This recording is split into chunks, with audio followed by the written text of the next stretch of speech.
Warm greetings to everyone. Thanks for tuning in to our podcast today. My name is Leonardo. And my name is Kate A. And in today's podcast, we'll examine how intellectual property is related to Belt and Road Initiative. I heard about this initiative for some years now. Yes, indeed. But a lot of discussions have focused on connectivity and infrastructural development and on the initiative's impact on bilateral, regional, and international relations, but very little on the IP side of things. Okay, I see. But IP is a very important element if European SMEs want to take advantage of this initiative, isn't it? Yes, very much so. So, Kate, just to recap, can you again explain to us what this initiative is all about? Sure. This initiative started back in 2013 when Chinese President Xi Jinping announced the construction of land-based Silk Road economic belt and then further mentioning sea-based 21st century maritime Silk Road. Together, these two new Silk Roads form Belt Road Initiative, also known as One Belt, One Road Initiative. This initiative is a large-scale connectivity project that mainly rests on infrastructure and energy developments to enhance trade across the Eurasian continent and parts of Africa. So the Belt and Road Initiative is celebrating its 6th anniversary this year, but why did they start this massive project? It is in China's interest to do so, since it is a fantastic opportunity for China to expand its economic and diplomatic strategy towards its neighboring countries and to use some of its overcapacity abroad.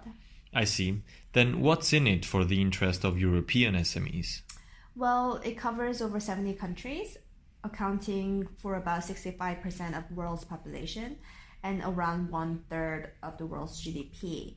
So I will say that European companies, especially SMEs, have no choice but to participate in this initiative if they want to succeed in doing business, tapping into large consumer market, biggest one being China.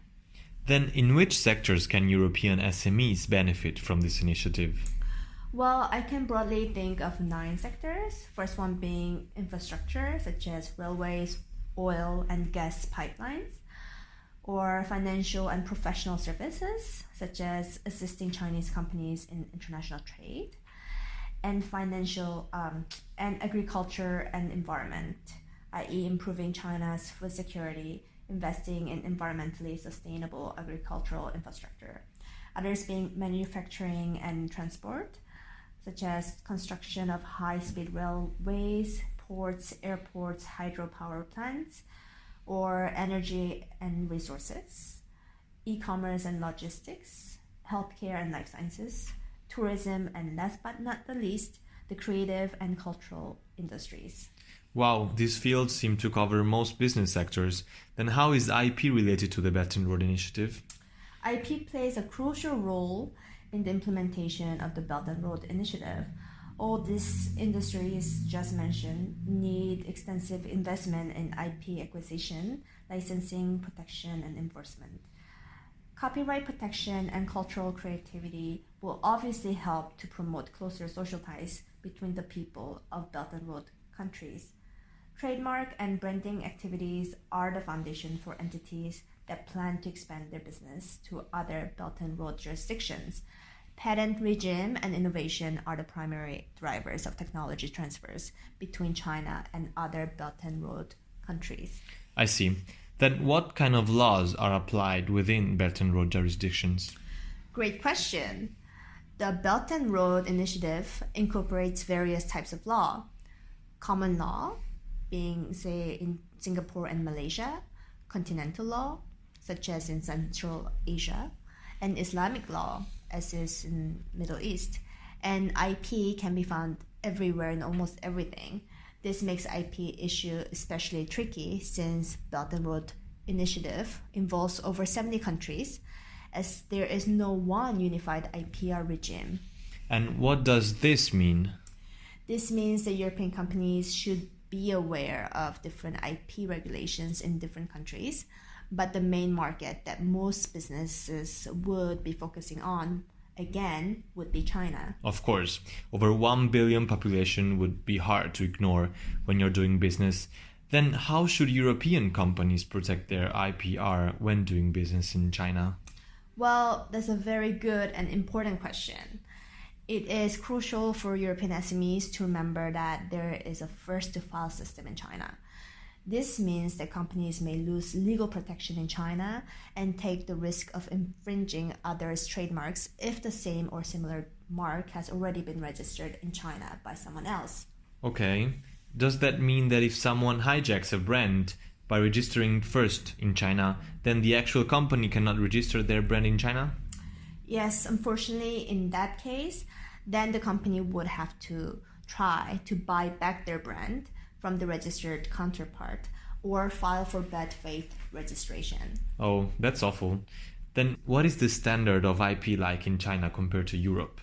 I hear that some European SMEs are reluctant to do business in China due to presumed weaknesses in China IP system.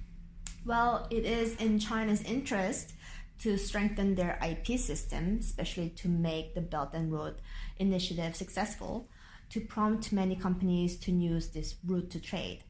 The outline of the National Intellectual Property Strategy highlights IP as a strategic resource in national development and a core element in international competitiveness, an important supporting force in building an innovative country, and the key to hold initiative in development.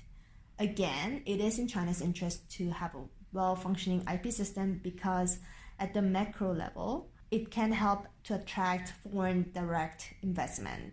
This may lead to greater transfer of technology and knowledge, creation of more jobs, accelerated development of human capital, and generation of increased tax revenues.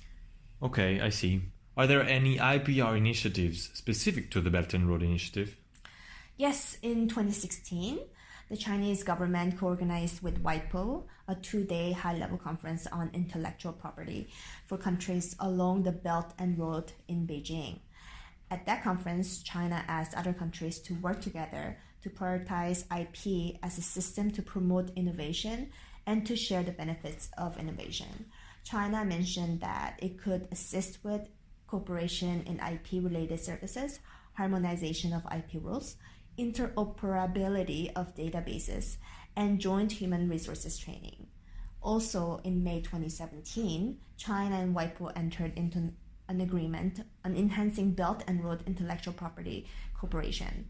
The country also signed memorandums of understanding on IP cooperation with many countries. In August 2018, a second high-level conference was held, this time focusing on the Belt and Road Initiative's promises and challenges, as well as its importance in the field of IP.